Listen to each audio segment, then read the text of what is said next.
Cooker wet ചാക്കിലിട്ടോ.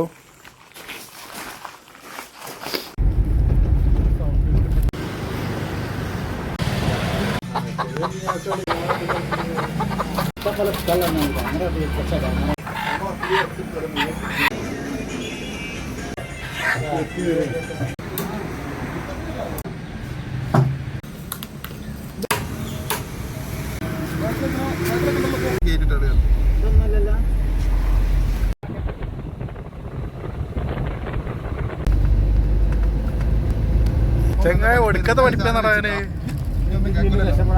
ഞാൻ രക്ഷപ്പെടാൻ ഞാൻ രക്ഷപ്പെട്ട അവിടെ ആകെ പ്രശ്നമാവും. നിങ്ങളെ കാസ്റ്റിന് നല്ല റിസർവേഷൻ സ്കൂളിൽ പഠിക്കും. അതൊക്കെ ശരിയാണ്. ഞാനിവിടെ +2 എഴുതാന്ന് പറഞ്ഞപ്പോ തന്നെ അവിടെ ആൾക്കാർക്ക് ഭയങ്കര കുറ്റായിരുന്നു. അപ്പൊ ഞാൻ രക്ഷപ്പെട്ടാലും എന്തേക്കാരോ ആൾക്കാർ കൂടാത്ര ചെയ്ത് തോൽപ്പിച്ചു. എന്റെ അമ്മ അങ്ങനെ പറയണ്ടായിരുന്നു, ഓനെ ഞാൻ ഗവൺമെന്റ് ജോബ് വീട്ടിൽ എത്തിയില്ലേ. എല്ലായിടത്തും സ്കൂള് കോളേജിലൊക്കെ SC ST കുറെ സീറ്റ് റിസർവ് ഉണ്ടായിരുന്നു ആ സമയത്ത്. ഇപ്പൊ അവിടെ കറക്റ്റായി. നിങ്ങളെ ഇഷ്ടംപോലെ കുട്ടികൾ അന്ന് ഇവരെ പഠിക്കുന്ന സമയം ഇഷ്ടംപോലെ എന്തും പറഞ്ഞാല് ഓനെ ഞാനൊരു നിലക്കാക്കൊന്നും പറഞ്ഞില്ല. പറഞ്ഞിരുന്നു, പക്ഷെ കാര്യം വേണ്ടേ, ഞാൻ പഠിച്ചട്ടെ.